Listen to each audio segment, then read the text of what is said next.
밤도 주관하시고 낮도 주관하시는 모든 세상뿐만 아니라 시간의 영역까지도 홀로 다스리시는 하나님 아버지의 그 섭리 안에 우리의 생명의 작용이 일어나게 하시고 그 모든 것을 주장하심으로 인하여 우리로 하여금 하나님께서 열어놓으신 그리고 친히 이끌어 가시는 영생의 길을 가게 하심을 감사를 드립니다. 지난 밤도 주님의 장중에 이제 낮이 열리는 이 시간 그리고 이후에 하루의 모든 삶도 하나님의 다스리심 안에 우리 안에서 성령께서 말씀으로 이끌어 가시는 그 뜻을 우리가 따르며 살아가는 날을 주셨사오니 우리가 이루는 날이 아니요 그 날을 살아가는 생명이 우리 것이 아님을 우리의 심령이 오늘도 기억하고 그리하여 우리가 구하는 것이 이 땅에 무엇이 아니라 하나님의 나라와 그 의의임을 그리하여 우리의 삶의 방향이 어지럽지 아니하고 혼돈하지 아니하고 오직 그 바른 생명의 길, 의의 길 가는 한 날을 살 수 있게 우리를 붙드시고 인도하여 주시옵소서. 예수님의 이름으로 기도하옵나이다. 아멘. 로마서 6장 로마서 6장입니다. 1, 2절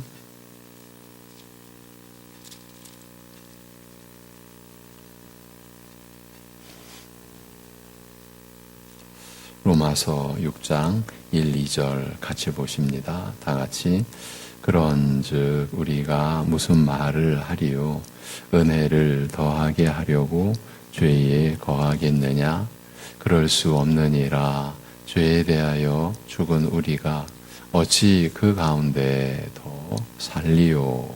아멘.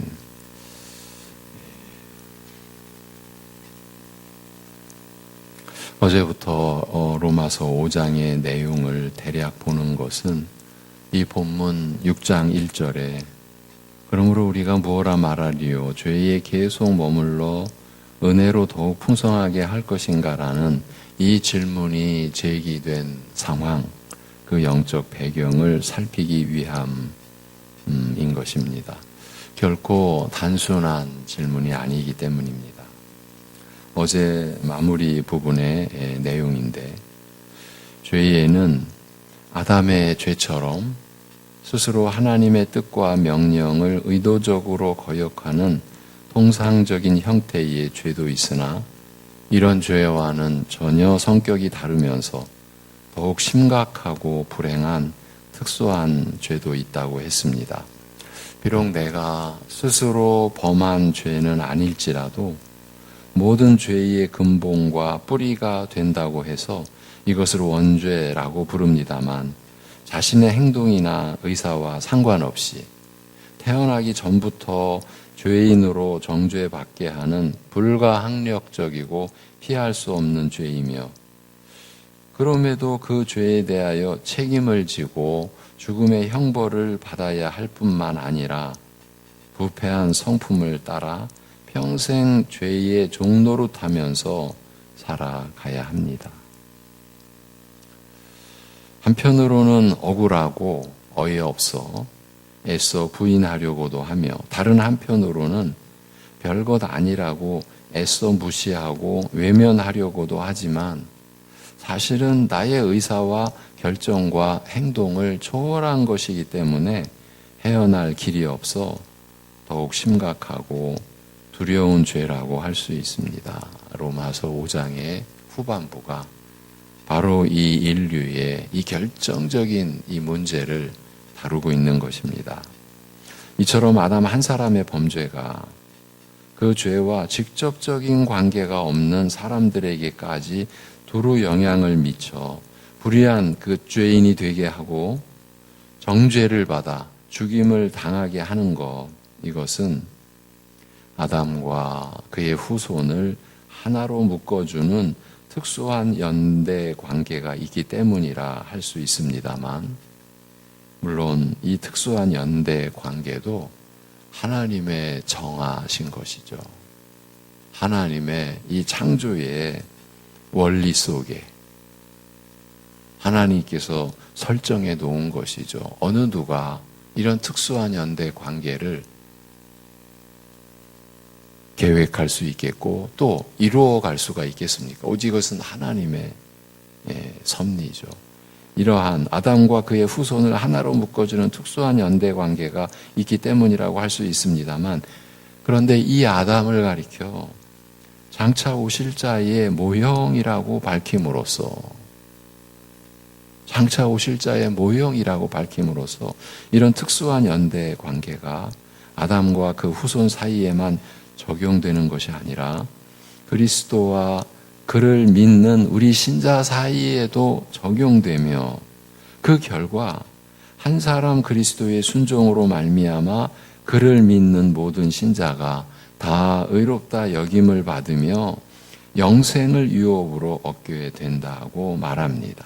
한 사람 아담의 범죄로 말미암아 초래된 죄와 죽음의 불행이 그의 모든 후손에게 두루 미치게 된 것이나, 한 사람 그리스도의 순종으로 말미암아 의와 영생이 그를 믿는 모든 신자에게 미치게 된 일은 한 사람의 행동이 다른 사람들에게 영향을 미치는 연대 관계에, 즉 동일한 원리에 근거하고 있는 것입니다. 그래서 우리가 원죄를 부정해버리면 어처구니가 없다, 어떻게 이런 일이 일어날 수가 있느냐, 이건 억울하다, 이런 식으로 부정하거나 그냥 이게 뭐 말이 되냐 간단하게 무시하거나 그렇게 한다면, 어쨌든 어떤 이유로든지 이 한 사람 아담과 그 후손의 이 연대 관계에 대해서 부정해버리면은요, 어떤 결과가 닥치는 겁니까? 예수님과 그를 믿는 모든 자들이 의와 영생을 받는 이것까지도 부정해버리고 많은 결과를 맞게 되는 겁니다. 왜냐하면 아담은 오실 자의 모형이라고 하는 것이 하나님이 정하신 이 역사의 원칙이기 때문입니다. 하나님께서 정해놓으신 것을 어떤 피조물이 부인할 수가 있겠습니까? 그래서 아담의 범죄로 말미암아 철회되는 결과, 그리스도의 순종으로 말미암아 우리에게 주어지는 의와 영생의 결과, 이것이 이런 연대 관계에, 즉 동일한 원리에 근거하고 있는 것입니다. 그 로마서 5장 20절에 율법이 끼어들었으나, 이 끼어들었다라는 것은 우리말 표현이 아니라 원문 그대로 율법이 끼어들었으나 범죄가 더하였을 뿐이라고 합니다. 이처럼 아담으로 말미암아 초래된 죄와 죽음의 불행한 역사가 그리스도로 말미암아 의와 영생의 복된 역사로 바뀌는 그 과정에 모세를 통하여 율법이 끼어들었습니다만 결과적으로 죄만 더하였을 뿐이라고 말합니다. 어제 이 로마서 5장의 대략을 설명드리면서 이 인류의 전 역사를 아담과 모세와 그리스도를 통하여 설명하고 있다 말씀드렸죠. 지금 이 관계입니다. 아담으로 말미암아 초래된 죄와 죽음의 불행한 역사가 그리스도로 말미암아 의와 영생의 복된 역사로 바뀌는 이 전 역사의 과정에 모세를 통하여 율법이 끼어들었다는 거죠. 그렇습니다만 결과적으로 죄만 더하였을 뿐이라고 말합니다. 설명하자면 아담의 범죄로 말미암아 초래된 죄와 죽음의 불행이 온 인류에게 두루 미치되 자신이 직접 개입한 적이 없는 조상의 범죄에 책임을 지고 죽음의 형벌을 받으며 부패한 성품으로 말미암아 평생 죄를 지으면서 살 수밖에 없는 원죄의 불행 앞에서 모세를 통하여 주어진 율법은, 그 율법이 끼어들었다고 했죠. 모세를 통해 주어진 그 율법은 전혀 무력하였다. 이런 죄와 죽음의 역사를 돌이키거나 근본적으로 바꾸어 놓지 못했다. 오히려 죄만 더하게 하였다는 뜻입니다. 하나님께서 이스라엘을 애굽에서 구하여 내시고 자신의 백성으로 삼으시고 하나님의 거룩한 백성으로 사는 도리, 그 도리를 가르치고자 율법을 주셨으나 이 율법 앞에서 이스라엘은 전혀 무력하였다. 오히려 죄만 더하였다는 뜻입니다. 그 같은 5장 20절 9절 하반절에 그러나 죄가 더한 곳에는 은혜도 더욱 넘쳤나니, 죄가 더한 곳에 은혜는 더욱 넘쳤나니, 바로 이 구절을 보고자 한 것이에요. 이 구절과 연관되어져 6장 1절에 우리가 은혜를 풍성히 하려고 죄에 계속 머물겠느냐, 이런 단순치 않은 질문이 제기가 된 것이에요. 그러나 죄가 더한 곳에는 은혜는 더욱 넘쳤나니. 그러나 율법 아래에서 실패를 거듭해온 이스라엘의 역사가 무의미하지 않은 까닭은, 실패를 거듭했을 뿐인 이스라엘의 역사가 무의미하지 않다라는 거예요. 그렇게 무의미하지 않은 까닭은 바로 자신의 실패를 통하여 더 온전한 것이 필요함을 끊임없이 증거받았고 또한 증거하였기 때문인 거예요. 자신의 실패를 통해 더 온전한 것이 필요하다, 필요하지 않는가, 이렇게 증거받았고 또한 증거하였기 때문인 거예요. 그리하여 하나님께서는 저희와 언약을 맺으실 때 율법을 지킬 것을 서약하게 하시면서도, 언약을 맺으시니까 그 율법을 지킬 것을 서약하게 하시면서도 너희는 결코 이 율법을 지키지 못할 것이며 결국 심판을 받아 망할 것이라고 단언하셨으며, 다만 심판 후에 베푸실 하나님의 구원을 바라고 기다릴 것, 심판 후에 베푸실 하나님의 구원을 바라고 기다릴 것을 명하심으로써 이스라엘이 부패한 성품으로 인해 율법 앞에서 무력하여 겪게 될 그 실패 너머에 있는 하나님의 긍휼과 은혜를 바라보게 하였습니다. 바라보도록 그렇게 하셨어요. 이것이 신명기 31장, 32장 이렇게 연결되어지는 정말 중요한 내용입니다. 너희 앞에 생명의 길이 있고 복의 길이 있으니 택하라. 복과 저주가 있으니 택하라. 그런데 그 말씀은 너희는 택할 수 없다, 못 택한다. 너희가 택하는 길은 사망의 길이요 저주의 길이다. 이것이 신명기 31장 32장 여기에 기록되어 있는 이 기막힌 말씀인 거예요.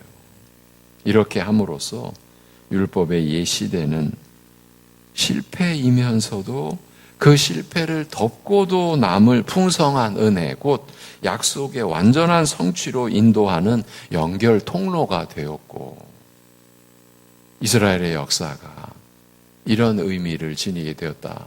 이 모든 게 하나님의 은혜요 섭리 가운데 일어나게 된 거죠. 그래서 그 실패를 덮고도 남을 풍성한 은혜, 곧 약속의 완전한 성취로 인도하는 연결 통로가 되었고, 그리스도에게 인도하는 몽학선생, 가정교사와 같은, 그래서 그리스도에게 인도하는 몽학선생의 역할을 하였던 것입니다. 이것이 갈라디아서 3장 24절의 기록입니다.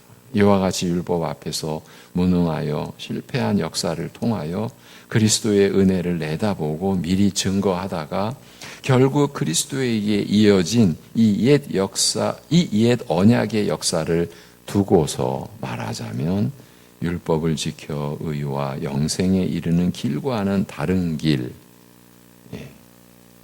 행함과는 상관없이 오직 믿음으로 의와 영생에 이르는 은혜의 길을 제시하신 그리스도에게 연결된 것을 두고서 죄가 더한 것에는 은혜는 더욱 넘쳤다고 말하는 것입니다.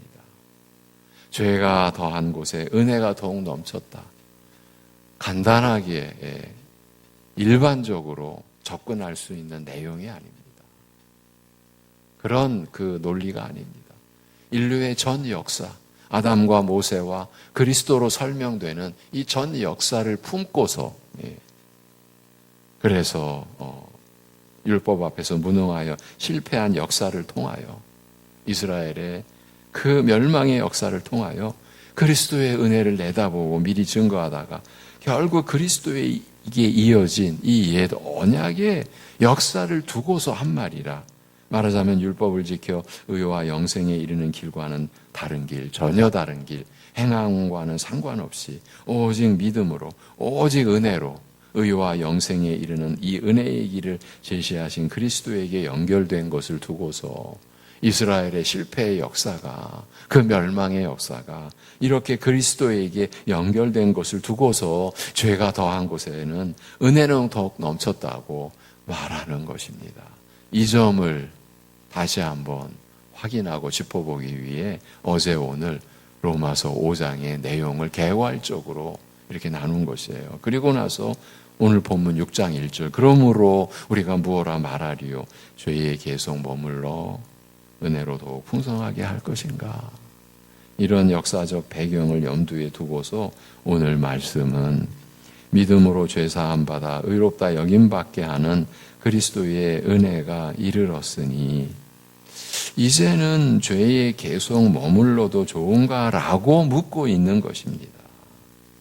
이런 역사적 배경 하에서 믿음으로 죄사함 받아 의롭다 여김받게 하는 행함과는 상관없이 이렇게 믿음으로 죄사함 받아 의롭다 여김받게 하는, 옳다 여김받게 하는, 하나님께 온전히 받아들여지는 그 그리스도의 은혜가 이르렀으니 이제는 죄에 계속 머물러도 좋은가, 이렇게 묻고 있다는 거예요. 설사 우리가 계속 죄에 머문다고 해도 결과적으로는 우리의 죄를 사하여 주시는 그리스도의 은혜의 부요함과 풍성함만 더하게 할 뿐이니, 죄가 더한 곳에는 은혜는 더욱 넘쳤다고 하니까 결과적으로는 죄에 계속 머문다고 해도 우리 죄 사해 주시는 그리스도의 은혜의 그 부요함과 풍성함만 더하게 할 뿐이니 더 이상 죄 짓는 것에 대하여 불안해하거나 부담을 가질 필요가 있겠는가? 편한 마음으로 무시하거나 잊고 지내도 좋은가라고 묻고 있는 것이에요. 아담의 범죄 이후 죄에 죄를 더하여 오던 중에 모세를 통하여 율법이 들어왔으나, 끼어들었으나, 이 역사 속에 율법이 끼어들었으나 이런 불행한 역사적 흐름을 돌려놓기에는 역부족이었습니다만 이제 그리스도로 말미암아 의와 생명의 역사가 시작된 만큼 우리는 더 이상 죄의 문제로 불안해하고 괴로워하면서 얽매일 필요가 없지 않은가, 그런 고뇌와 번민 속에 빠져서 허우적될 필요가 없지 않은가라고 이렇게 묻고 있는 것입니다. 결코 아니라라는 부정적인 대답을 이미 예상하고서 이런 수사적인 질문을 던지는 의도를 헤아린다면 율법의 실패가 그리스도의 은혜로 이어진 이 역사 과정에 담긴 뜻이 단순하지 않음을, 매우 깊고 복잡하여 특별한 주의가 필요함을 미리 암시하려 한 것이 아닌가 여겨집니다. 그렇지 않겠습니까? 어떻게 이것이 단순할 리가 있겠습니까? 어떻게 이것이 간단하게 이해되어질 일이 되겠습니까?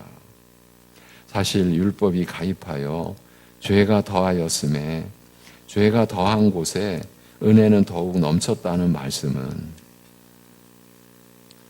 이 로마서 5장 20절 말씀인데, 한편으로는 율법이 들어왔으나 죄만 더하게 함으로써 죄의 불행한 역사를 돌이키거나 그 흐름을 바꾸어 놓는데 실패하였음을 알리는 것과 동시에 다른 한편으로는 죄가 더한 곳에 은혜는 더욱 넘쳤다고 함으로써 율법의 역사가 실패로 끝나버린 것이 아니라 은혜가 더욱 넘친 역사로 이어지고 마감되었음을 알리고 있습니다. 이 율법의 역사가, 이 율법이 끼어들은 이 율법의 역사가 실패로 끝나버린 것이 아니라 은혜가 더욱 넘친 역사로 이어지고 마감되었다. 이걸 알리고 있는 것입니다. 더욱이 율법의 이런 역사 과정을 두고 죄가 더한 곳에 은혜가 더욱 넘쳤다고 함으로써 상식적인 기대와 예상을 뛰어넘는 이 기이한 비밀이 그 속에 숨겨져 있음을 암시하고 있습니다. 율법의 실패가 그리스도의 은혜로 이어진 이 역사적 이행 과정을, 이것이 우리가 성경을 통하여 구약과 신약의 이 역사를 보는 그 내용이죠. 율법의 실패가 그리스도의 은혜로 이어진 이 역사적 이행 과정을, 말하자면 실패가 오히려 은혜로 이어지고 마감된 이 결과를 어떻게 이해하고 받아들여야 하는가라는 질문에 대한 대답은 손쉽게 얻을 수 있는 것이 아님을, 매우 까다롭고 힘든 일임을 은연중 알리고 있는 것입니다. 이처럼 깊고 복잡한 내막을 지닌 역사를 대할 때 이런저런 생각과 의문을 떠올리는 것은 자연스러운 일일 것입니다. 율법의 실패가 그리스도의 은혜로 마무리된 결과 오직 믿음으로 의롭다 하심을 얻고 구원을 받을 뿐이요, 행위는 전혀 개입하지 못한다는 사실이 분명해진 만큼, 그러니까 로마서 3장에서 진술한 이 구원의 이 도가 로마서 5장에 이르러서 더 분명해졌다라는 거예요. 네. 오직 믿음으로 의롭다 하심을 얻고 구원을 받을 뿐이요, 행위는 전혀 개입하지 못한다는 이 원칙, 이 사실이 분명해진 만큼 그런 만큼 신자는 율법을 행하거나 행하지 않는 문제로부터 완전히 자유롭지 않은가라는 생각을 떠올린다고 해서 이상하다고 말하기는 또 어려울 것이에요. 그렇지 않겠습니까? 행위는 전혀 개입하지 못한다는 사실이 분명해지는 만큼, 그만큼 더 우리 그럼 신자는 율법을 행하거나 행하지 않는 문제로부터 이 완전히 자유롭지 않은가라는 이런 생각을 떠올린다고 해서 이상하다고 말하기는 어렵다는 그 뜻입니다. 스스로 의도적으로 범하는 자범죄는 애써 피하려고 시도라도 할 수 있겠으나 아담으로부터 물려받는 원죄는 애초부터 사람의 손에서 벗어난지라. 사람의 손에서 벗어난 것 아닙니까? 그러니 어찌해 볼 수가 없습니다. 더욱이 성품 자체가 타락하여 죄로 기우는 마음을 스스로 제어하거나 고칠 수 없는 인간에게는, 그래서 하나님 앞으로 나아가는 데 있어서 우리는 가능성이 없다. 그래서 믿음에는 자기 부인, 자기 포기가 전제되어 있다라는 것을 앞서 나눠왔던 것이에요. 스스로 성품 자체가 타락해서 죄로 기우는 마음을 스스로 어떻게 고칠 수가 없는 인간에게는 자범죄도 실질적으로 불가항력적인 만큼 죄에 관한 한 사람은 포기하거나 외면하는 것 외에, 포기하거나 외면하는 것 외에 다른 길이 있겠는가라고 충분히 물을 수 있을 것입니다. 이게 사실 우리의 입장입니다. 우리가 어찌 해볼 수가 있겠냐.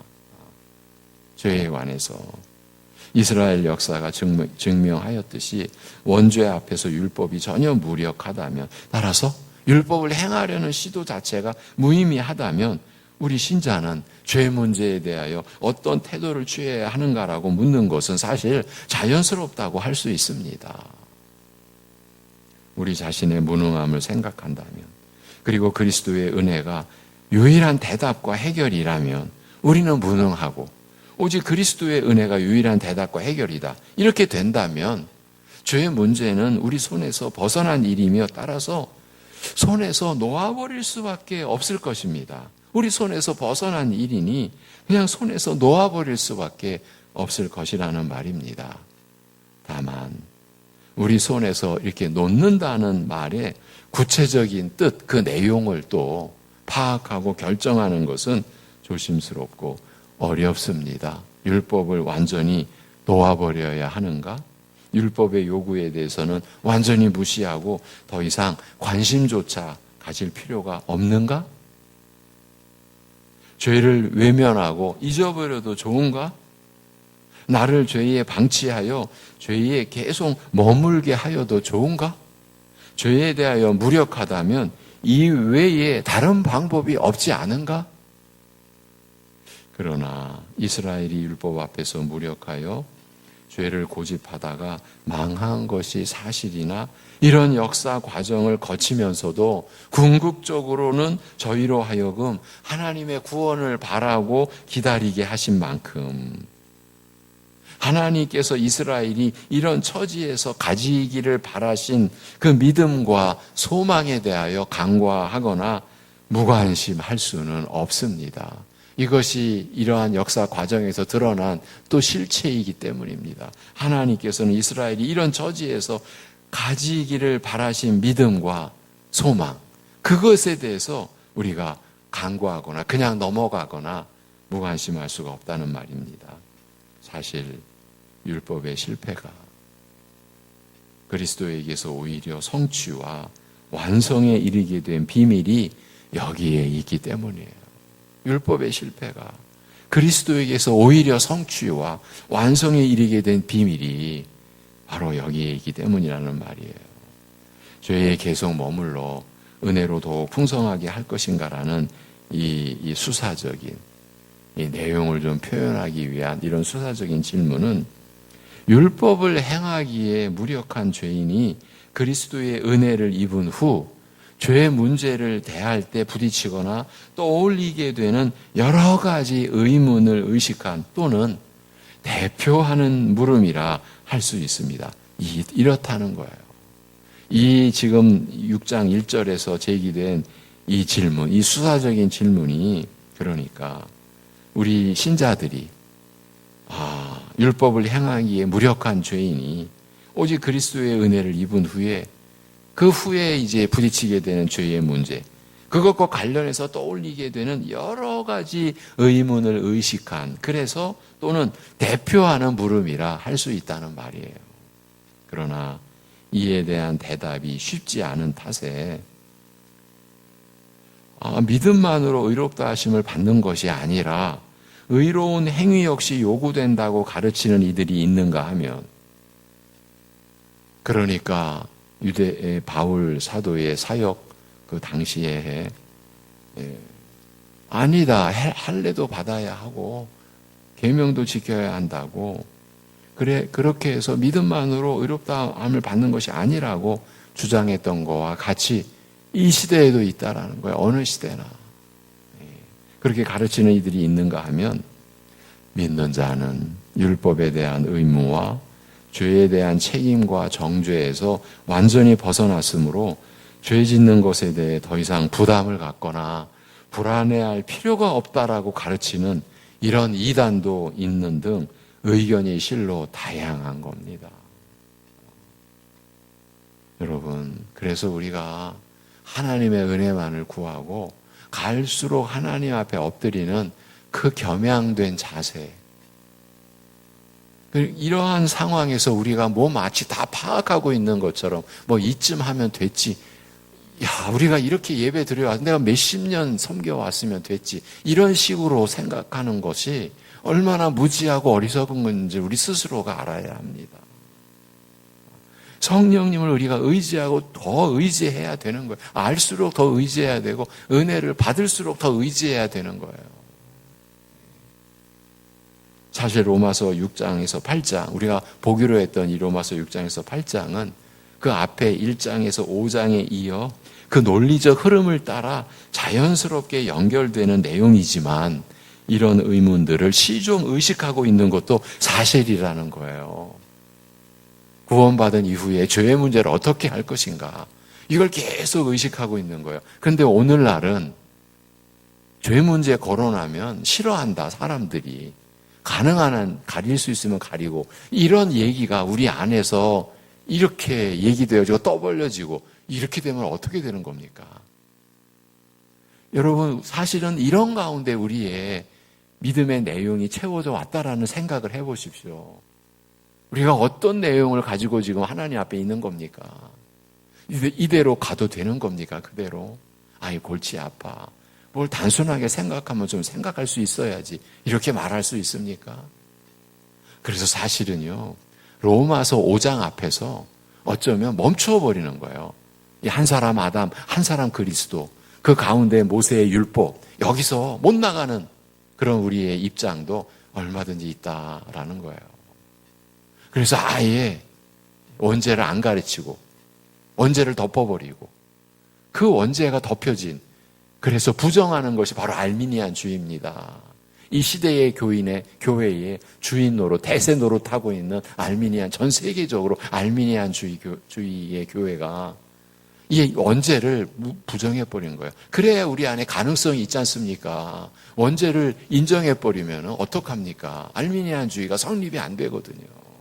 그냥 다 덮어버린 거예요. 부인한 거죠. 2절에 결코 그럴 수 없느니라. 죄에 대하여 죽은 우리가 어찌 여전히 그 가운데 살리요? 이것이 이제 이어지는 2절인 거예요. 죄에 계속 머물러 은혜로도 풍성하게 하자. 죄에 계속 머문다고 해도 결국 은혜를 더하게 할 뿐이다. 이제 이렇게.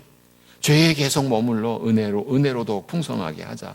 죄에 계속 머문다고 해도 결국 은혜를 더하게 할 뿐이라고 하여 율법을 우리와 믿는 신자들, 우리와 아무 상관이 없는 것으로 완전히 부인하는 입장을 흔히 통칭해서 반법주의. 법을 완전히 그냥 반대 입장이에요. 그러니까 반법주의라고 부릅니다만, 이런 주장에 대하여 이 반법주의를 이제 무율법주의 이렇게도 표현하고 또 반율법주의 이렇게도 표현하고요. 이걸 다 전체로 반법주의라고 부릅니다만, 이런 주장에 대하여 오늘 말씀은 결코 그럴 수 없다고 선언합니다. 그런데 우리가 지금까지 5장, 6장을 이어 이틀 동안 살펴본 것은 우리 안에는 이 죄와 관련된 끊임없는 의문과 의식이 있고 여러 가지 연상들, 생각들이 떠오르고 그 모든 것을 대표하는 게 그러면 은혜를 더하게 하려고 죄에 계속 머물겠느냐. 바로 이것이 그 반법주의와 연결이 되고, 그러나 이런 주장에 대하여 본문 2절 말씀은 결코 그럴 수 없다고 선언합니다. 그 이유는 우리가 죄에 대하여 죽었기 때문이라고 밝히고 있습니다. 그래서 어제 제가 우리 자신에게 이런 질문을 던졌습니다. 오늘날 우리를 볼 때, 우리의 믿음을 들여다볼 때, 죄에 대하여 죽었다라고 하는 이 말씀에 우리가 얼마나 가까울까? 이 말씀을 붙들고 이 말씀에 붙들려서 신앙생활하는 신자들이 과연 얼마나 될까? 우리를 향한 질문이었어요. 그 이유는 우리가 죄에 대하여 죽었기 때문이다. 이렇게 밝히고 있는 이 내용에 대해서 다음 시간에 이어서 말씀을 드리도록 하겠습니다. 다음 주에 이어가겠습니다. 기도하겠습니다. 하나님 아버지, 우리가 받은 구원의 은혜에 대하여 하나님의 말씀이 가르치고 설명하는 내용에 대하여 우리가 바로 깨닫고 바로 받아들이고, 그래서 우리 자신이 그 구원받은 이후의 삶을 어떻게 대처해야 되고 어떻게 새로운 삶을 우리가 살아야 하는지에 대하여 우리가 얼마나 진지했는지, 우리가 얼마나 신중했는지, 과연 이러한 말씀의 가르침을 우리가 얼마나 따라왔는지, 이렇게 우리 자신을 돌아볼 수 있게 하여 주심을 감사합니다. 우리 안에서 한 개인뿐만 아니라 전체적인 교회 안에서 일어나는 신자의 열매라는 측면에서 하나님 아버지 앞에서 너무나 죄스럽고 부끄럽기까지 한 우리 자신의 이렇게 되어져 가는 요인, 하나님의 말씀, 생명의 말씀조차도 가볍게 여기는 것 같이 여겨지는 그러한 모습이 도대체 어디서부터 나오는 것이고, 그렇게 아무것도 행한 것 없이 하나님으로부터 죄사함 받고 거듭나는 역사 속에 하나님의 자녀가 되는 신분에 이르는 말씀을 받으면서도 마치 자기가 뭐를 덧붙인 것처럼 뭔가 얹은 것처럼 여길 수 있는, 그렇게 자신을 드러내야만 하고, 그래서 교회 안에서조차 계급이 그냥 당연시되고, 누구는 자기를 세우고 누구는 못 세워서 그 열등함으로 평생을 각오하는 이런 우리의 이런 너무나 가슴 아픈 모습들이 어떻게 도대체 무엇 때문에 연루되는지 우리 자신을 돌아볼 수 있고, 그래서 더욱 말씀 앞에 엎드릴 수 있게 우리를 인도하여 주심에 하나님 아버지 감사합니다. 이러한 우리의 연약함을 긍휼히 보아 주옵소서. 그리고 우리에게 이 혼탁한 믿음의 내용으로, 그래서 결국은 믿음까지도 뭐 어차피 내가 책임지고 뭐 내가 내 믿음 가져야지 이렇게까지 또 나아가는 우리의 실태를 버려두지 마옵시고, 믿음이 하나라고 하신 말씀 앞에 우리가 그야말로 엎드려 서로의 믿음을 통해 서로를 발견하고 나 자신을 보고, 그래서 본래 하나 된 믿음, 한 분 주님, 한 분 성령님, 한 분 하나님 아래에서 우리가 하나 된 믿음으로 세례도 하나라고 그렇게 말씀하신 그 하나됨에 우리가 다 같이 참여할 수 있는, 그래서 참된 믿음, 그 참된 믿음이 나타내는 참된 신자의 삶, 새 사람으로서 살아가야 되는 그 삶의 목적과 방향이 분명한 그러한 실태에 우리가 함께 이르를 수 있는 은혜를 우리에게 허락하여 주시옵소서. 아버지 하나님 앞에 이 은혜를 구하옵나니 우리의 이러한 실패를 이대로 버려두지 마옵시고, 이러한 은혜의 믿음을 갖고서도 우리가 얼마든지 교만할 수 있는 이 연약한 믿음을 이대로 두지 마옵시고, 우리를 살펴주시고 우리를 회복시켜 주시고, 그렇게 우리를 영생의 길로 이끌어 주시옵소서. 아버지 하나님, 여러 가지 연약함 가운데 있는, 그리고 회복 중에 있는 우리 사랑하는 지체들, 가족과 이웃들, 오늘도 눈동자같이 살펴주시는 주님의 은혜를 우리가 바라고, 그래서 긍휼히 여기심을 받고 때를 따라 돕는 그 은혜를 우리가 얻고자 은혜의 보좌 앞에 담대히 나아가면서 어떤 형편에 있든지 믿음으로 오늘을 살게 하여 주시옵소서. 주 예수 그리스도의 이름으로 기도하옵나이다. 아멘.